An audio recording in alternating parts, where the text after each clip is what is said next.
Hello, and welcome to my land of pure imagination. Well, not exactly. I've got my glue gun, my paintbrushes, all my craft supplies. So yeah, I have some tangible things here too in my land of imagination. But today I'm going to show you some elf ruins that I made way back because someone had mentioned when I showed my Crafts Between Crafts video that I had mentioned showing those elf ruins, but I never showed them. So I thought it'd be fun today to show you those and talk a little bit about them and how I made them. They're just super easy to make, but very effective in your game, and they look great. So let's hit the table and we'll hear a little bit of the story behind it, and then we'll see the ruins themselves. Once upon a time there was a questing paladin, and as she traveled on her quests, she would see this horse, this white horse, would be at the edge of her vision, and she would catch glimpses of it occasionally and try to approach it, but whenever she did, it would move off and she would lose its trail. Then one day it wasn't so skittish, and as she got closer, it would back up and let her follow it, and she followed it into a deep wood. As she followed the magnificent horse, she came to the edge of a ruined city deep in the wood. It looked like elven ruins.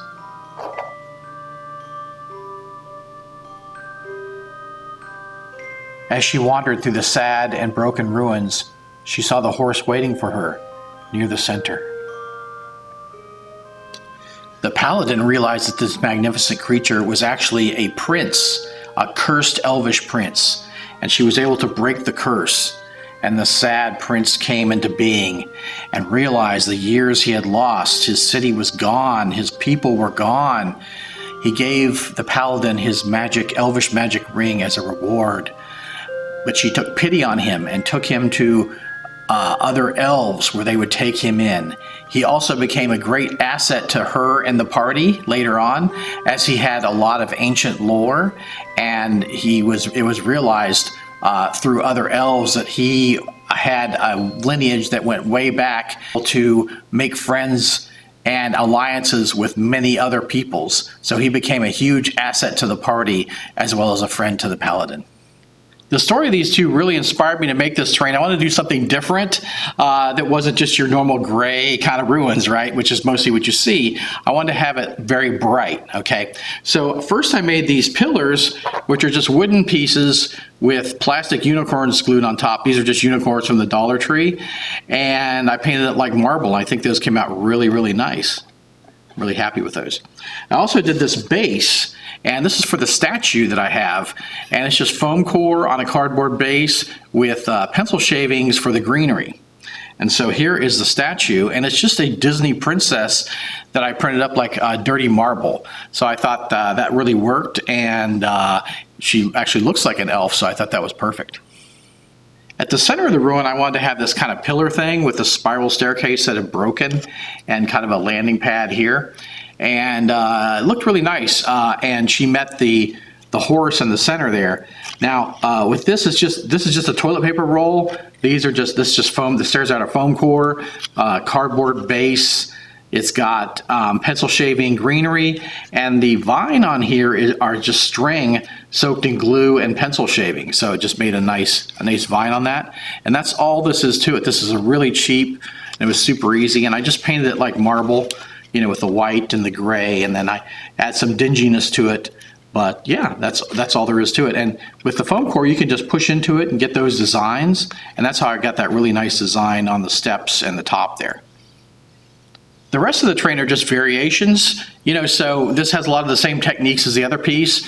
I really like these teardrop shaped windows, and these wings here that are on the wall are just from rings that I cut the ring part off and glued to the wall. I think it came out really nice. And yeah, I think that just really nice. There's some vines there. I got the aging. Now the edge of these, I just put white glue on it, and then a regular sand on it, so it gave like a crumbly effect on the edge of the wall, and that was just super easy to achieve. Here's another one similar to what I just showed you, but there's more to it. Like it has a side wall here that's broken. It also has kind of an interior where the chunks of the building have fallen in. So I think that's really nice and just really adds to that. And that white really pops out from the green and the brown of the ground. It's just really visually striking, I think. And it just has a sad quality. Here's another example. Now this one doesn't have windows, but it has more design on the wall, which was kind of fun. So let me get around here, and you can see I've got a chunk of the wall that fell in, and you can see the design going up the wall. That was not having the windows on there gave me the chance to do that, gave me the chance to do more design on the wall. And you can see the base there. Really pleased with these, really pleased. Another thing you'll notice is I continue the teardrop theme with the teardrops on the walls, so that it brings the whole thing together as a cohesive kind of architectural style. You want to have the same kind of style, and so that's what I thought with the teardrops. I would continue that theme. Now here is one that's pretty wild. I wanted to have kind of a grand entrance, and this is it. So I have this design on the ground, which I think is really cool. I just kind of cut it out and place it on the ground. I think that's really neat. And it has a lot of the same things going on with the wings here. But these designs here were interesting because what this is actually from a baby rattle, but it just had a really nice design on it. I just broke the rattle in half and then used each half on the piece like this. So I think it really nice flanking the doors. Let's turn that around and give you another look inside. We got the crumbling wall there, the blasted hole here, and then you can see the other side. One of these is totally fallen off the wall and is on the ground there, so you can see that. And yeah, just basically the same technique on all of these, just varied it up a bit to get the different pieces.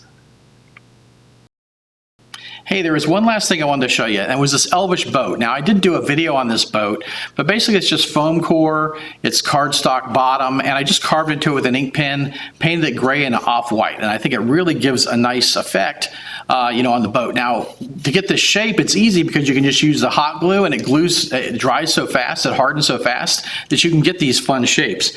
And I can just imagine our elf prince and our paladin sailing away and having a wonderful life together. And I hope that you had fun watching this video, and I hope you sail off and have a great day yourself. Thanks for visiting me at the Dion Craft, and I'll see you next time on Crafts Between Crafts. Well, hello, friends and fellow RPGers. I would like to introduce you to the North Road Campaign! 424 pages of awesome system-neutral content! The North Road is an entire campaign with 12 full modules and 4 quick quests. You can pick up your hard copy at questgivers.com.